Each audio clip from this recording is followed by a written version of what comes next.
Welcome to the Paranormal Papa Podcast, coming to you from Ferocious Feline Studios in Cassopolis, Michigan. Man, episode 6. Wow.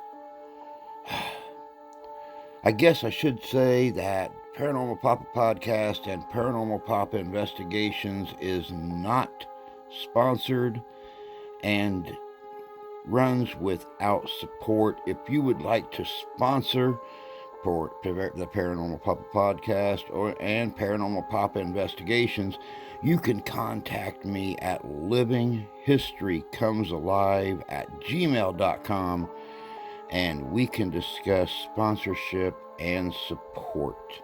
Or you can go right over to our PayPal account, www.paypal.me/MrHistory2020, and pledge your support, whether it's continued support or one-time support.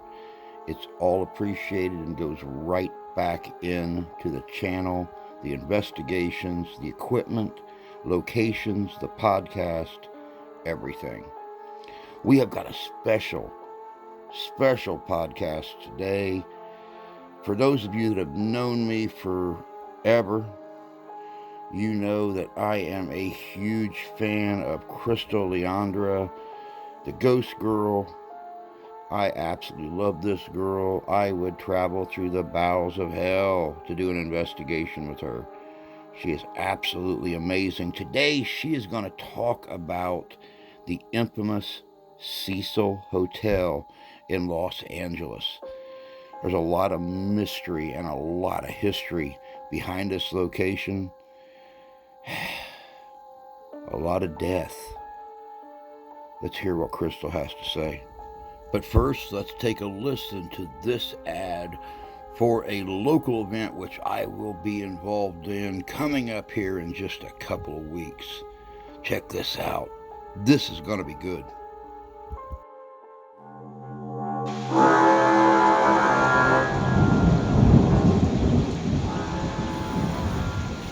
Coming to Kalamazoo, Michigan on Saturday, September 20th, it's Ghostorama Ghost Hunt. Live at the Italianate Gilmore House at 530 West South Street, Kalamazoo, Michigan. This is not your normal Ghostorama. There are no vendors, no car show, no monsters. Just you and the ghost of the Italianate Gilmore House. The investigation is $30 per person for the ghost hunt. If you would like to get a heads up on the normal hunters, you can rent a room for $200 a night in the Italianate Gilmore House and experience what the house has to give. This is a release from the Southern Michigan Paranormals and Henderson Castle. Be there, and let's break in the spooky season together.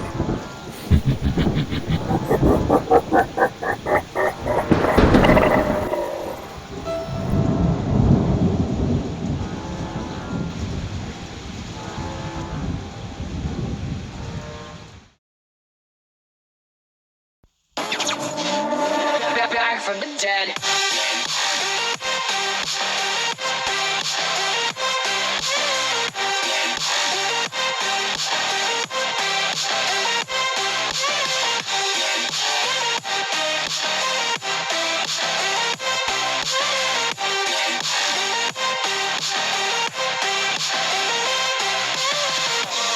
Ladies and gentlemen, the countdown has just begun.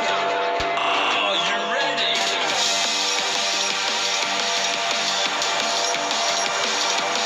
Let's go. So we're back from the dead.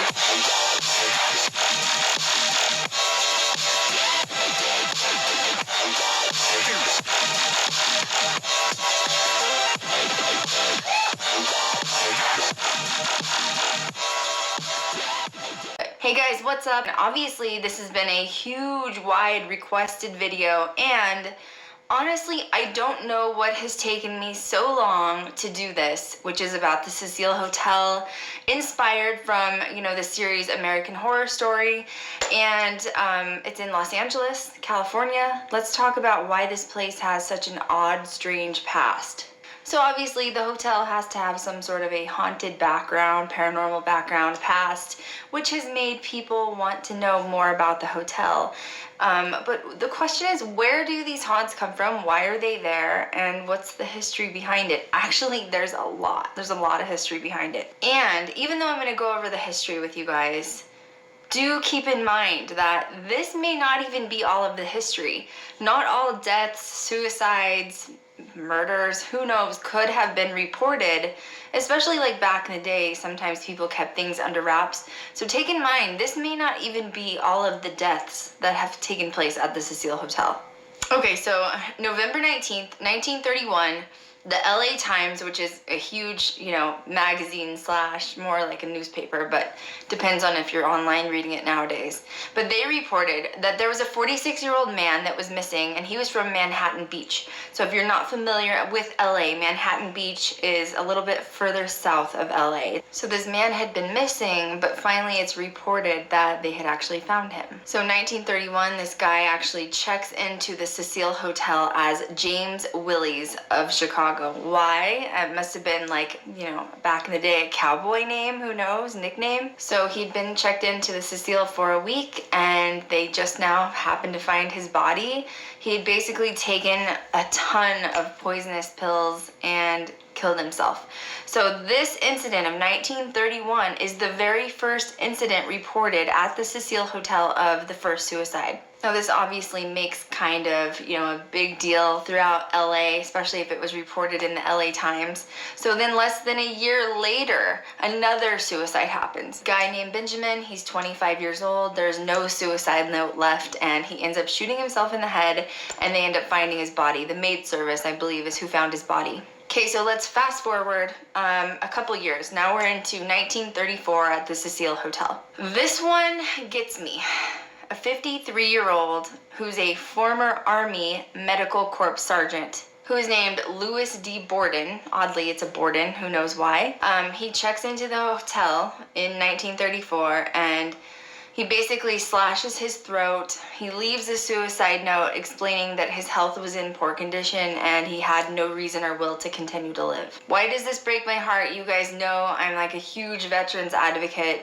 Anytime I can donate time, I will go help homeless veterans and, anyone that's struggling with the aftermath of PTSD. And homeless vets, I'll give free haircuts too, because I still have my cosmetology license. So this one just gets me because I just hate how much the VA has, lacked on helping our veterans. I feel like there should never be a homeless veteran. Never be a veteran needing food, and never a veteran that needs medical attention. And so this one hit close to home for me. So now we fast forward again. We're in 1937. Some woman named Grace decides she has fallen from the 9th story window. Still to this day, it's unsure if she actually committed suicide or if she was pushed. The odd thing about this suicide, or whatever it's called, is that when she was either pushed or jumped from the window, they had the old school telephones that are still attached to the wall, and her entire body was entangled in the phone wire, and so it kind of grasped her fall a little bit, but she did still hit the ground, and she still actually ended up dying later at the hospital. But it's like, what a weird freaking death to be entangled by a telephone wire but then still die. It's just odd. Okay, so we got another suicide that gets me. So it's just constant suicides, right? So now we have 1938. We're fast forwarding again. A guy named Roy Thompson. He's a 35-year-old Marine. He had been staying at the Cecil Hotel for several weeks, because you can actually rent at the hotel still to this day as like an apartment rather than just like per night. So this Marine went to the very top floor. Somehow he got through all of the locked exits and accesses up to the roof and jumped to his death onto the sidewalk and died. I don't like veteran suicides. It just gets me. It's one of those things that just gets me. Another one. May of 1939, we have a sailor now, so it's a veteran from the Navy. His name's Irwin. He's 39 years old. He died in his room after committing suicide by taking poison. Nearly a year later, another woman that's 45 named Dorothy finds out about the Navy sailor's death and decides that she's gonna go out the same way. So she takes the same poison inside of the Cecil Hotel. And actually, oddly, no one knows if she actually survived or not. They do know and have records of her being rushed to the hospital, but no one knows if she survived or not. Now here's where it starts getting weird. You're starting to get weird ties with connections. So obviously we have a lot of veteran suicides here. So now we're into 1944. Another woman named Dorothy, who's 19, decides to go into the Cecil Hotel and she throws her newborn from one of the windows. It's supposedly said that the story goes that she ended up having the baby in the middle of the night. She had no idea that she was pregnant and ended up accidentally giving birth, and she didn't want to wake her boyfriend or fiance, whoever he was, who was asleep in the bed next to her, and tell him, oh my God, I just was pregnant and then I gave birth. So she decides she's gonna throw it out of the window. So what happened to her? Well, she was obviously found guilty of homicide for, killing her newborn, but she went through some sort of a lengthy process with the court system, and they did eventually deem her of insanity. She was off the hook. 1947, a 35-year-old resident from Long Beach, which once again is not far from Manhattan Beach, so just a little bit further south of LA, goes to the Cecil Hotel, somehow once again breaks into the very top floor of the hotel and jumps to his death and commits suicide via big jump. Okay, so this is a very interesting one. Now we're back even more further in the future. Now we're in 1954. There is a woman that has checked into the hotel, and she's been going by the name of Helen Gurney or Gurnice. I'm not sure how it's pronounced. She was staying on the 7th floor and at some point decided she was going to end her life, and she jumped out of the window and committed suicide. What's the horrible part? She ended up landing somehow on top of the Cecil Hotel's marquee. If you ever look at pictures of the Cecil Hotel, there's like a marquee there was, I don't know if it's changed, and then the actual title of the Cecil Hotel. She landed right on top of that, so you can imagine the sound that made when she fell from the 7th floor. What is the interesting part? Here it is. A week prior to her death, they looked at the records from this woman that was going by the name of Helen and realized that she had checked in with the name, with her identification, of Margaret Brown. So the question is, and it's still a mystery to this day, Margaret Brown, aka Molly Brown, the unsinkable Molly Brown of the Titanic. Now wait a second, this is where we don't want to get stories like super confusing and conflicted. The reason I found this so interesting was, if you don't know the story of Molly Brown, there was, a bunch of people obviously on the Titanic, half made it, half didn't. One that actually survived was Molly Brown, aka Margaret Brown, and she actually owned 2 summer homes in Colorado, which are very haunted, might I add. I have been to both of them. One of them is in downtown Denver, which serves a lot of teas, and they don't really like to sell out on the whole haunted paranormal thing. So if you try to contact them, they do their own tours, but they are not interested. Trust me, I have tried for years. They're not interested in being a part of anything else. The other summer home was actually in Lakewood, which was not far from my house. It's like, now they've turned it into a wedding venue, but the owner originally, I actually got to go in there. It's very haunted. Like, you can feel a strong woman, strong female presence, which is who Molly Brown was supposed to be about. So the connection is, supposedly Molly Brown did die in New York from a brain tumor, but apparently her identification was with this woman named Margaret Brown. So I don't really know. It's weird, right? Like, very odd. How do you connect these? It's just strange. Okay, now we're in 1962. A woman named Julia decides she's gonna climb out of her balcony window. She's 50 years old, and this time it's on the 8th floor. She did not leave a suicide note. She ended up landing in some sort of a light well down below, which is how they heard her crash. But the weird thing is that they were assuming maybe she was broke because she was showing just bus tickets, and she was not from the Los Angeles area, which is where the Cecil is. And they ended up finding out later that she actually had about $1,800 in her account. So what was her motive? So this incident is February. Now we're going to move into October of the same year, 1962. A woman that's 27 years old named Pauline. Okay, this one's kind of sad. Okay, so her and her husband named Dewey are in a fight. They've been bickering and fighting all night. The husband decides, I'm going to leave. I've had it with the fighting. I'm going to let you calm down and come home. So Pauline, 27, decides when Dewey leaves that she's upset, she's been hurt, she's tired of the relationship. This is again on the 9th floor. So think about this, 7th, 8th, and 9th floor seem to have connection somehow. So she decides while he's at dinner that she's gonna commit suicide. She's gonna get out onto her window and she's gonna jump out. And the sad part is that when that happened, she landed on a guy named George, who's 65 years old, who is minding his own business, walking on the sidewalk below. She landed on him, squished him, killed him instantly, and they both died. Okay, so 1964, it's just death after death. This retired telemarketer named Pigeon Goldie is found dead in her room. She'd been ransacked and she'd been murdered. She was stabbed, strangled, raped, left for dead, basically. So here's the weird part. There was a guy that had later been arrested in connection to her death. He'd been seen walking in a local park covered in blood that also matched hers. And for some reason, they let him go. The police let him go. And no one else was ever charged with her murder. What? Like, what's the deal, you know? Okay, so now we get a break from the deaths, except now we have to fast forward to the dreaded day of February 19th of 2013, just a few years ago, right? A naked body of a woman who was 21 years old, who's from Canada, was found naked floating inside of the water supply tank on top of the hotel. Her name was Elisa Lam. If I said her name wrong, I'm sorry, it's an apology. I'm not good with names. So Elisa had been missing for like a minute. She'd been gone for a while. In fact, I believe it was 3 weeks she'd been missing. Her family had reported her. Her friends had reported her. There was like no trace of her. So it's horrifying what happened. So basically what ended up happening was she's missing. No one knows where she's at. I do believe her belongings were there. They were under the assumption maybe she just like walked away from her stuff. They didn't know.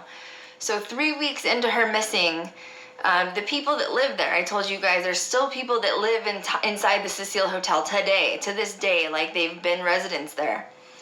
They start complaining that the water that they're drinking and the water they're bathing in and brushing their teeth in tastes gross for some reason. What's wrong with the water, guys? Like, we gotta call management. Like, maybe the filtration system isn't working. Ugh. So seriously, I'm not kidding you. A maintenance worker went up to the ceiling or the roof, which is where this water tank is located. And of course, he wasn't expecting to open it and see a woman inside. There's so many weird pieces to this, though. There's a hole on the top of the water tank, and I think that they might use rainwater when it falls in, if that makes sense. And then they can like what do you do, like distill the rainwater or filter it or whatever. And I guess this girl somehow crawled inside of this tiny hole. Like, I mean, it was a tiny hole. There is no other entrance other than having a key to get in. When the maintenance worker was up there, he said there was no signs of like foul play. Like, nobody had broken into the water tower. No one had made like a makeshift, handle to get in. There was no way to get inside of it other than this little hole. And they said it just blew their mind. Like, how is she naked and why is she inside of there and how did she get inside of it? They said that when they actually removed her body, the coroner's office tried to squeeze parts of her body through this hole with dimensions just to see, like, obviously she crawled in, that had to have been it. And it was not the case, guys. They could not figure out how she got in. It was like almost inhumanly possible unless she like removed bones temporarily to get inside of this. Like, and why would you crawl inside of a water tank, you know? Like, even if you crawled in, how are you going to get back out? And it was just very strange. Keys to the water tank, and they both had alibis, which were the maintenance workers.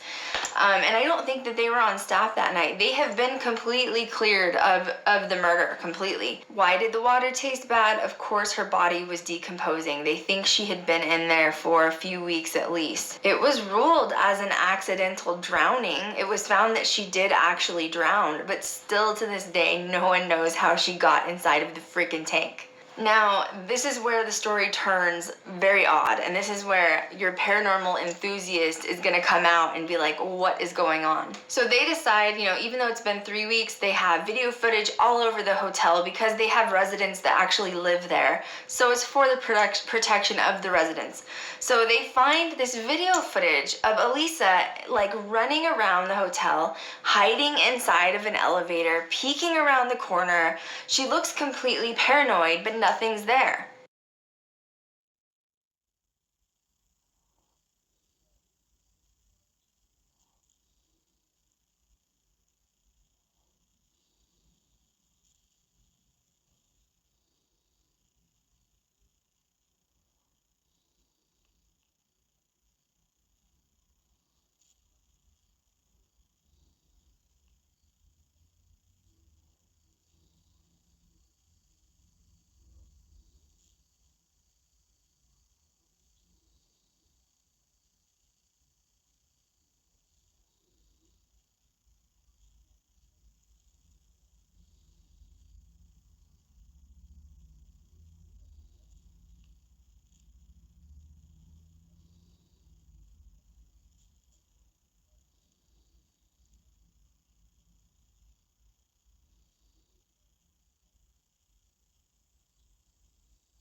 She's pushing the elevator buttons. She looks like she's like a stray in a panic.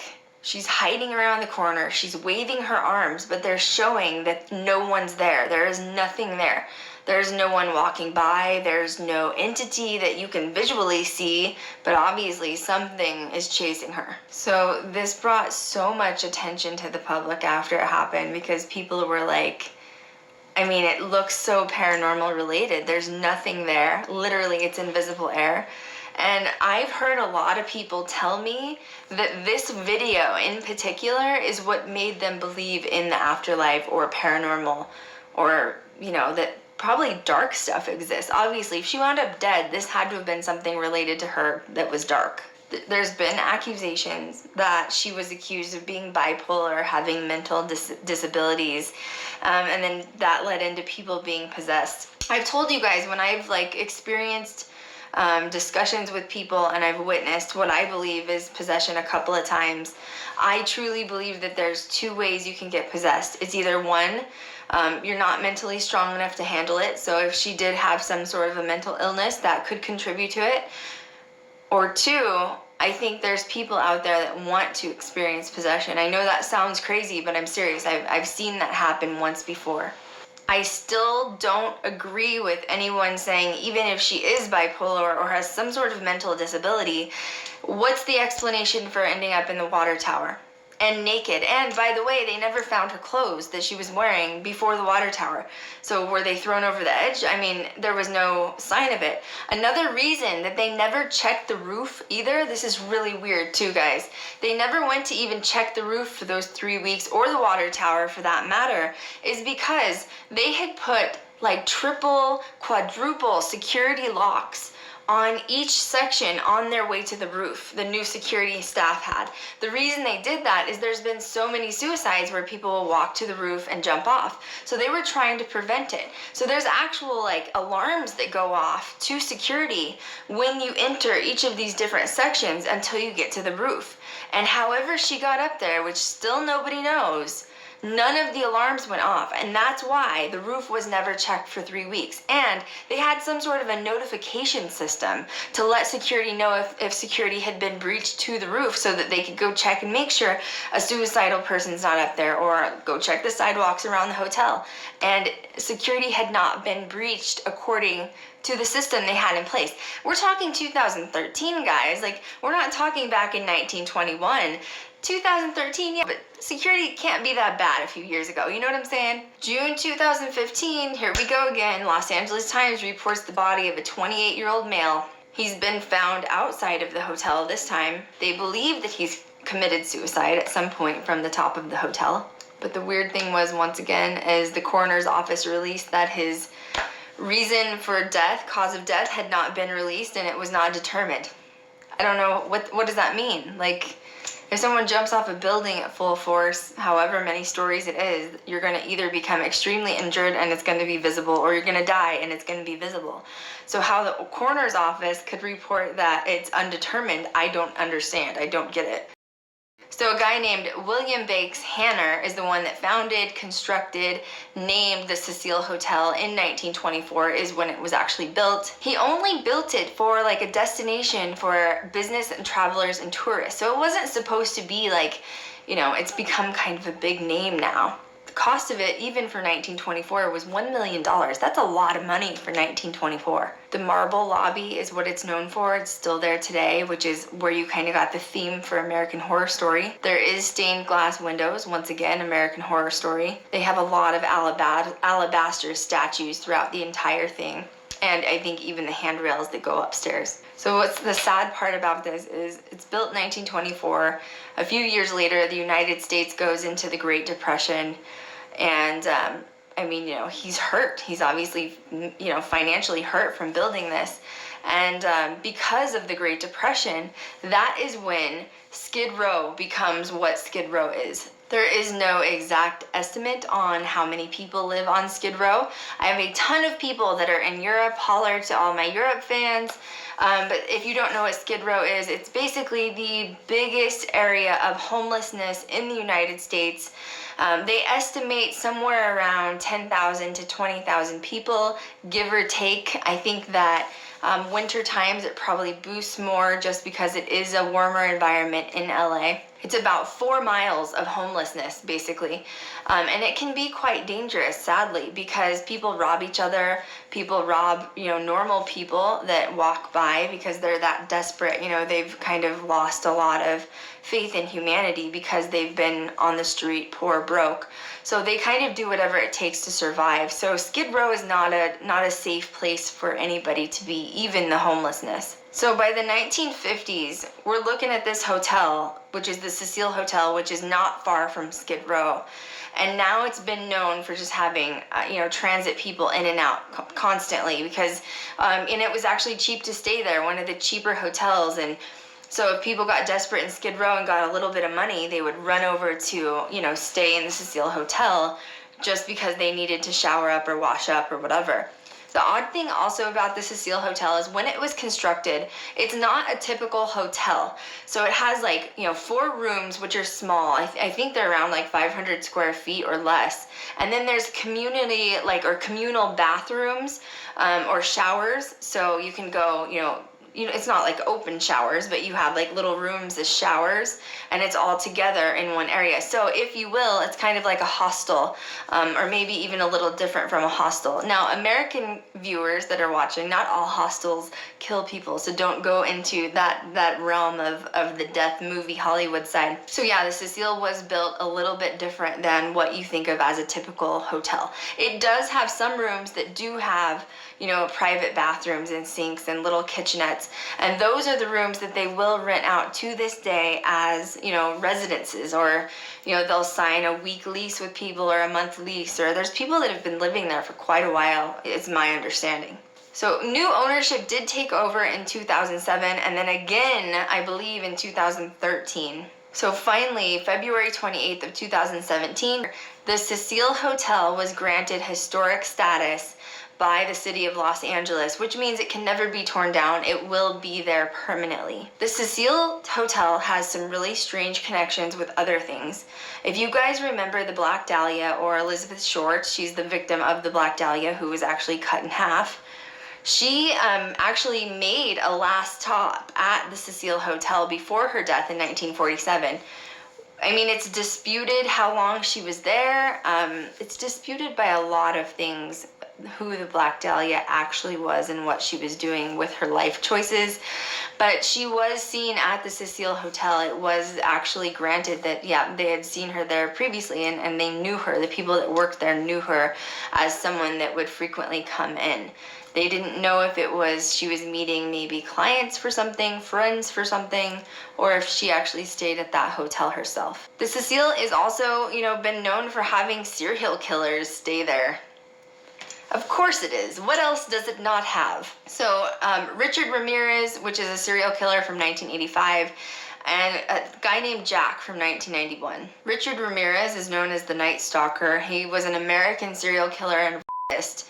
And he would do burglarizing basically at the same time from 1984 to 1985. They believe he may have been practicing Satanism. He was actually captured at some point. He got lazy, and they admitted or found out that he had 13 victims at least. And so he was living on the top floor of the Cecil when he was arrested. Basically, he was renting it for $14 a night, and this was back, like I said, in the mid-'80s. They don't know if he killed officially any of his, women that he raped inside of the Cecil. They think that maybe he kept work separate than home, but he was living there for quite a while. He was sentenced to a gas death chamber in 1989. They say that he showed no remorse for the killings that he did. So now there's another Austrian serial killer that we have named Jack, who also stayed at the Cecil Hotel while he was committing various murders. So in 1991, he stayed at the Cecil Hotel for about 5 weeks. During this time, he started meeting prostitutes and killing them. He would pay prostitutes to come up to his room and sneak them in through the fire escape for about $30 each time. So he was doing the murders in his room. I'm not sure which floor or room he was in. Apparently they found out, local authorities in LA found out that he had been arrested and jailed for the same crimes in Austria, and somehow he had been let free, basically. He ended up somehow getting released from the Los Angeles police department. I don't know what is wrong there. And he actually worked for the Los Angeles County crime writer department and helping them out. So I'm assuming that was some sort of a plea deal. We'll cut your years back or your time back if you help us out doing crime writing. I don't know. Another fun fact about the serial killer of Richard Ramirez is that when he would murder his victims, which once again, they do not think that that actually took place inside of the Cecil, but the way he would strangle them, the women, is he would take their bra straps and cut off their circulation. Interesting group of people going on here. So it's a, obvious statement that we can say there's some dark shit going on at the Cecil Hotel. So obviously after, 2013 of Elisa, they got some really bad press, or I guess bad press to them.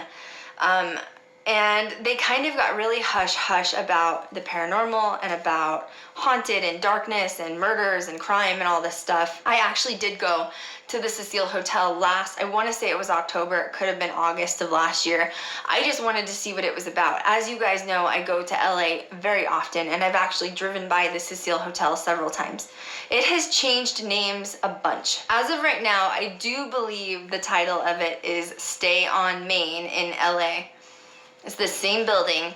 I think they have tried to change the name in hopes of, bringing a different type of crowd or people to the hotel. I went in, like I said, last year, and they actually had guards. And if you don't have some sort of a reservation, or if you don't live there as a resident, they don't want you in there. They don't want you snooping around or looking around, which I actually found very odd, because most hotels welcome you in even if you don't stay there, because you want to look around and see how it is, but they will not let you in. I don't know if that's to protect the residents, the long-term residents that they've had staying there.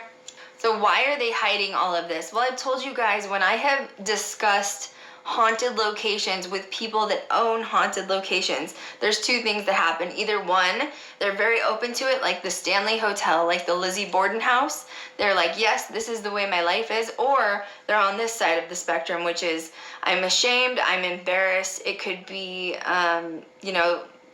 I don't want people to think that it's a religious-based issue. Like, yes, we have ghosts here, so that's the Antichrist. Like, people get really weird about it, seriously, if their location is haunted.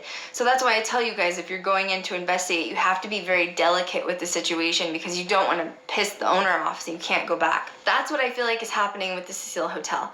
In my opinion, I understand that it is within Skid Row. That's really hard because it's a poor area. It's probably not the safest area, even though it's not total in direct proximity to Skid Row.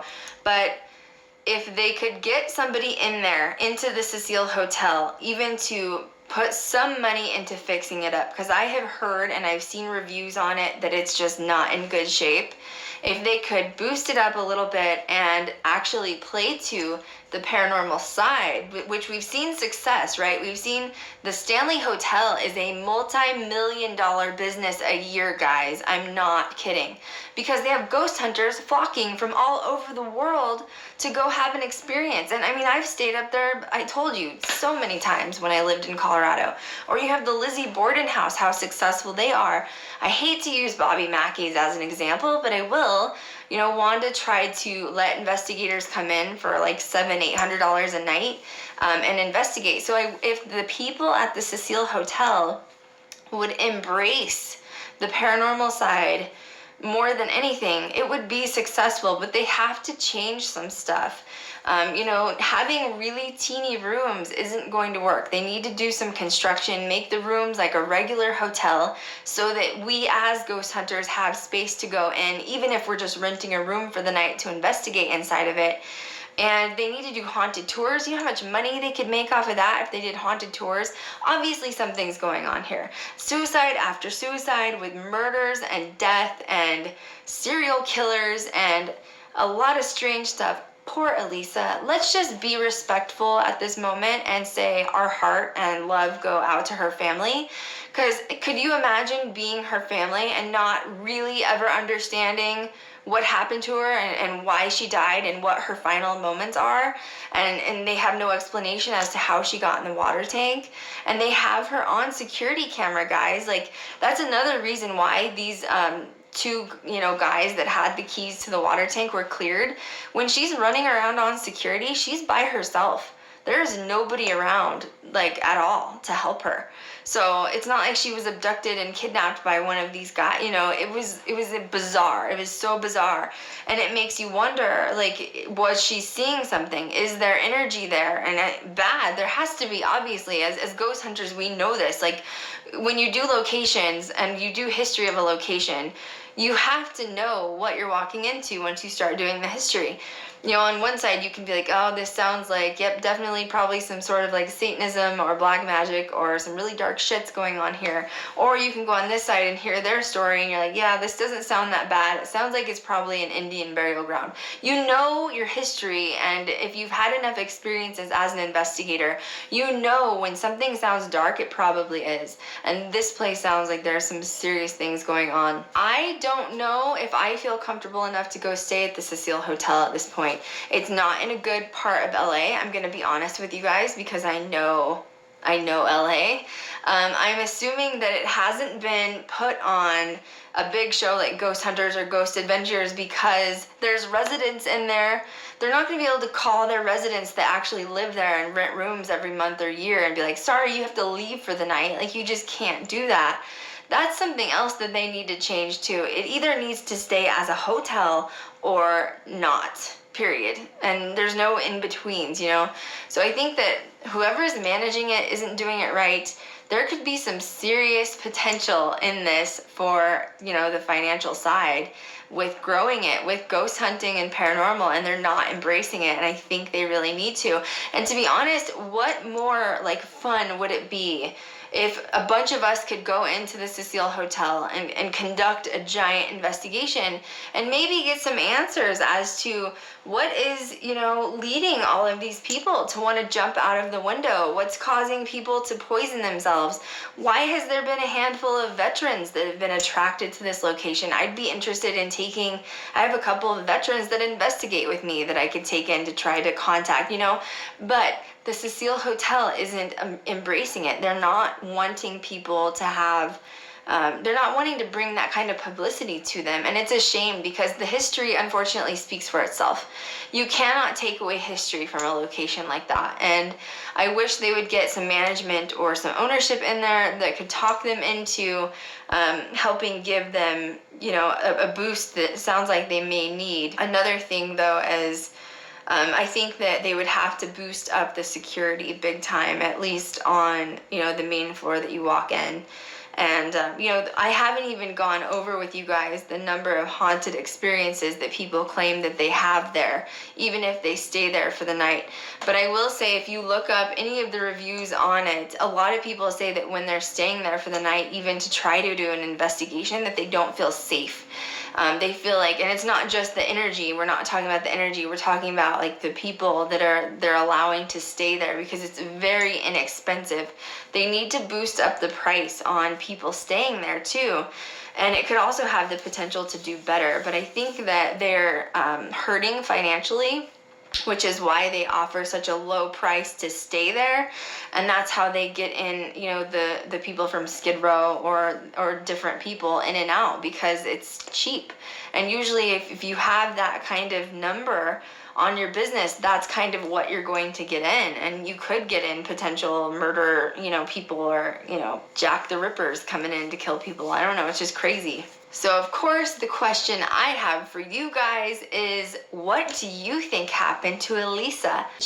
What do you think has happened to her? I mean, it's heartbreaking to me, honestly, because it's so strange. There's nothing else like that. And we love paranormal, all of us here at Ghost Girl Diaries, and even you guys as my fans and followers. And it's such a strange thing to witness someone interacting with something that's following them and ends up, pushing them to their death somehow. and it's completely unannounced. No one knows what happened. Nobody has a clue what happened. I think that American Horror Story had a great piece of land, property, and history to go off of. That is for sure. What do you guys think? Make sure you leave comments below. Please give me a thumbs up on my video. Make sure you've subscribed to my channel if you haven't already. And I will catch you guys next time. And there you have it.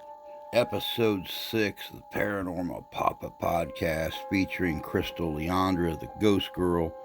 Now y'all see why I'm so smitten.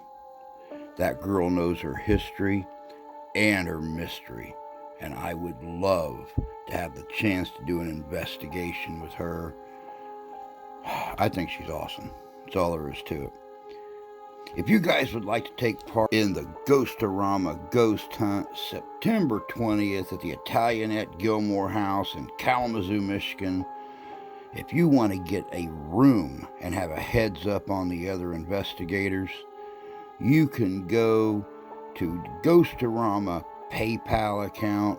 That is www.paypal.com/Ghostorama, or you can reserve your room at hendersoncastle.com. That's all we have for you this week. Until next time, take care of yourselves, take care of each other. God bless you, God love you, we do. And happy hunting.